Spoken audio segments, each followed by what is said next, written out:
భారతదేశంలో ఎవరైనా సరే ఏ రాజకీయ పార్టీ అయినా సరే సభలు జరుపుకునే హక్కు స్వేచ్ఛ రాజ్యాంగం మనకిచ్చింది.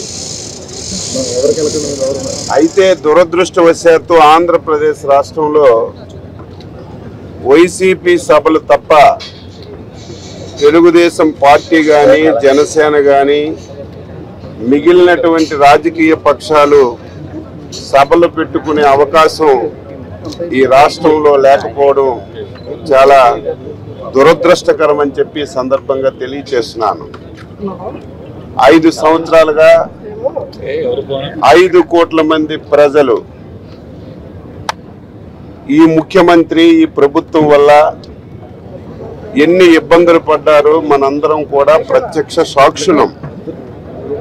నేను చాలా సందర్భాల్లో చెప్తాను, ఒక ప్రభుత్వం పరిపాలనలో ఉండేటప్పుడు 5 సంవత్సరాల తర్వాత వ్యతిరేకత వస్తుంది.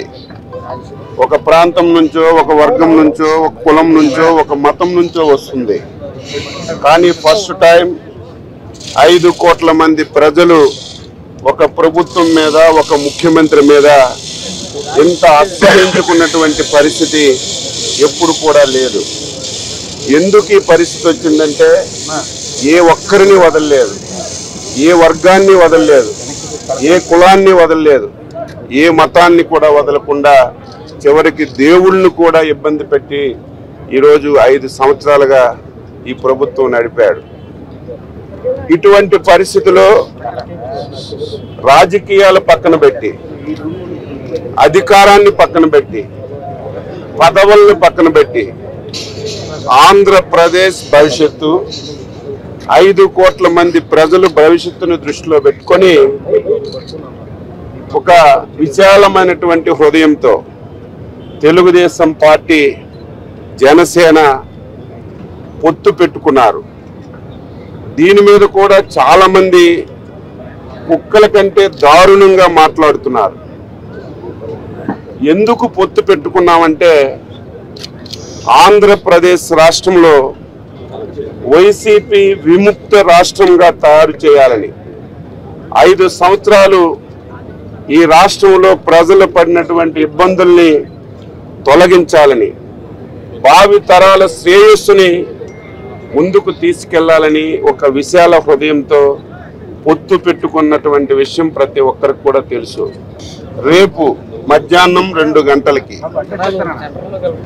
తాడేపల్లి గూడెంలో తెలుగుదేశం పార్టీ జనసేన ఉమ్మడి సభని నిర్వహించాలని చెప్పి 2 పార్టీలు నిర్ణయించాయి.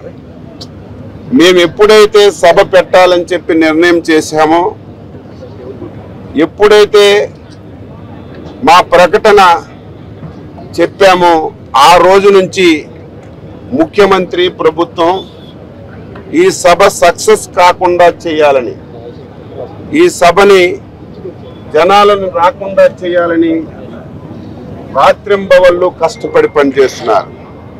నేను అడుగుతున్నాను, వైసీపీ పార్టీకి ఆర్టీసీ బస్సులు ఎన్ని కావాలంటే అన్ని ఇస్తున్నారు, డబ్బులు కట్టకపోయినా ఇస్తున్నారు. ఆర్టీసీ కాకుండా బ్రేక్ ఇన్స్పెక్టర్ని, ఆర్టీఓల్ని ఉపయోగించి స్కూల్ బస్సులు, ప్రైవేట్ బస్సులు బలవంతంగా తీసుకొని వైసీపీ వాళ్ళు సభలు జరుపుతున్నారు. మేము ప్రజాస్వామ్యబద్ధంగా ఒక రాజకీయ పార్టీలుగా సభలు పెట్టుకొని ఆర్టీసీకి మీరు పద్ధతి ప్రకారం ఎంత డబ్బు కట్టమంటే అంత కడతాం, బస్సులు ఇవ్వండి అని ఎండీకి అడిగినా ఉలుకు లేదు పలుకు లేదు, డిపో మేనేజర్లకు అడిగినా ఉలుకు లేదు పలుకు లేదు, ఆర్టీసీ బస్సులు ఇవ్వటం లేదు. ఎవరైనా పార్టీల మీద అభిమానంతో ప్రైవేట్ వెహికల్స్ కానీ ప్రైవేట్ బస్సు ఇస్తామంటే ఆర్టీసీ ఇవ్వకపోవడమే కాకుండా ప్రైవేట్ యాజమాన్యం మీద కూడా కేసులు పెడతామని చెప్పి ఎటువంటి వాహనాలు ఇవ్వకుండా ఈరోజు ఈ ప్రభుత్వం దుర్మార్గంగా వ్యవహరిస్తుంది. ఏది ఏమైనా సరే ప్రజలు డిసైడ్ అయిపోయారు. ఎంత తొందరగా ఈ రాష్ట్రం నుంచి వైసీపీ పార్టీని ప్రభుత్వాన్ని బంగాళాఖాతంతో కలిపితే తప్ప ఈ రాష్ట్రానికి విముక్తి కలగదని చెప్పి నిర్ణయం తీసుకున్నారు. కాబట్టి రేపు సభ నభూతో నభవిష్యత్ అనే సందాగా జరగబోతుంది. జనసేన పార్టీ అధ్యక్షులు పవన్ కళ్యాణ్ గారు ఇచ్చిన పిలుపుకి రేపు సుమారుగా 5 నుంచి 6 లక్షల మంది ప్రజలు వస్తారని చెప్పి భావించి రెండు పార్టీలు కలిసి ఈరోజు ఏర్పాట్లన్నీ కూడా చేస్తున్నాం.